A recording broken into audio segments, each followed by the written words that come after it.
We're Maddie and Kiki, Canada's favorite female grill masters. We've worked with some of the top barbecue brands in the industry, showcasing them on TV, at live demonstrations, and in our barbecue classes. Now, we're hunting down unique grills, old and new, to test if they're a grill master favorite or a grill master flop. In this video, we're reviewing a hibachi grill by a company called Grillmate, which if you guys can come across where you can find parts for Grillmate, actual barbecues from Grillmate, please let us know, because we weren't able to find anything on this grill. I think that Grillmate probably doesn't exist anymore. I think it's over. Yeah, I think it's over. And for good reason. You're going to find out why. Yeah, I was just going to say, I'm not surprised that it's over, just based on what we experienced today. This is a hibachi no. Okay, a hibachi yes? Hibachi yes versus hibachi no, according to Kiki right up the top, it's a hibachi no. Def no. So to test this grill, we made a beautiful T-bone steak from Helenda's Meats, as well as some sweet bell peppers, just to see what this thing can do. Okay, so first things first, we're going to talk about overall appearance. Did it have the cuteness factor? I said I gave this a 4 because I personally love the look of a hibachi grill. To me, it looks like it has like those vintage vibes. It's cute. You can tell the construction is simple, but it's simple because it's just open air grilling. There's no lid, there's just charcoal, the grates, and that's all you need. So I thought it was cute. I've seen better because we have a hibachi grill that's cast iron, and to me this one didn't have what I look for, which is the wow factor. There were no distinguishing qualities to it. It's just your typical hibachi grill. There was nothing unique about this. I said, not that cute.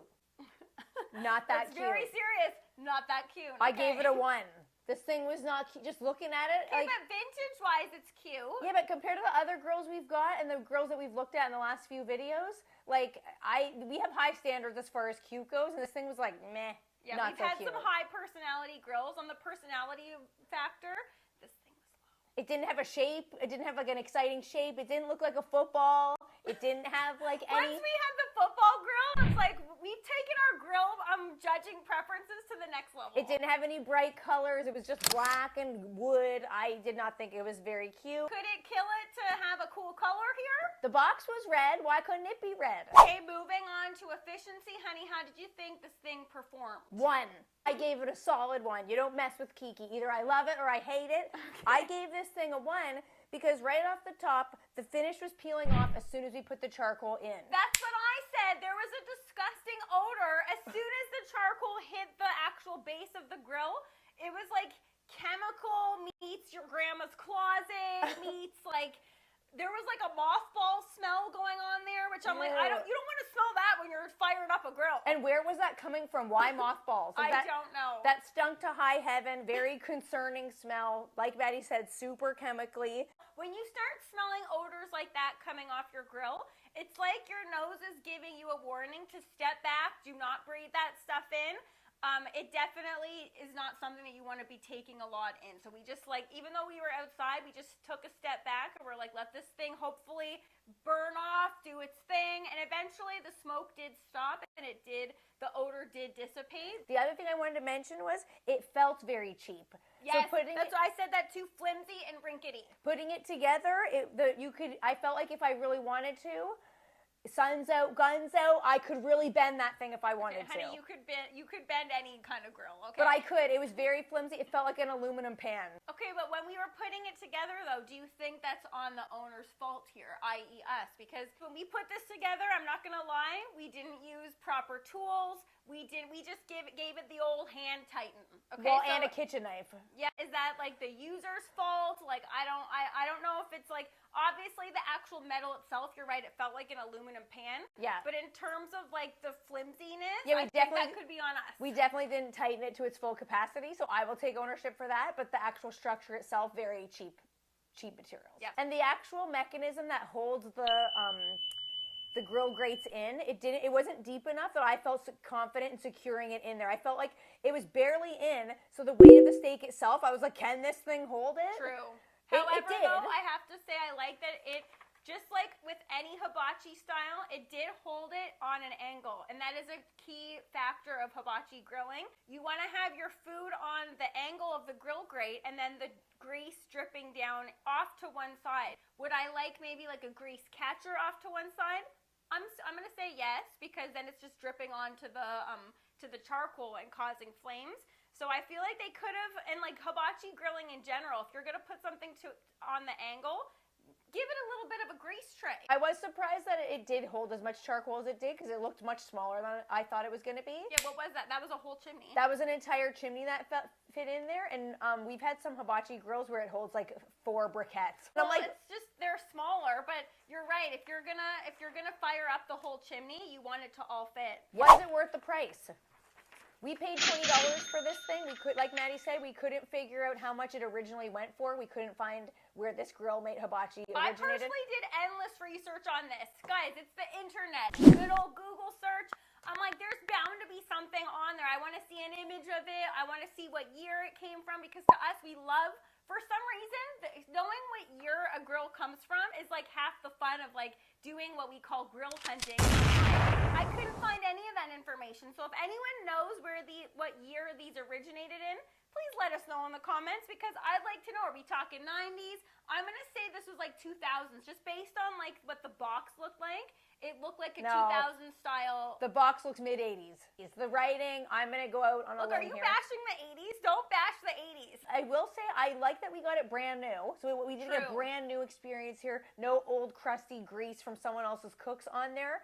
Was it worth the $20 we spent? No, I don't think it was. We did a review on a dollar store grill that I think we paid $3 for. So that's like top dollar at the dollar store. And I'm going to say you would get very similar results that you would get on that thing as you would on a $20 grill. When we get these grills that we found online, grill hunting, if you will, I always think, why is this still in the box? Like, was this a gift?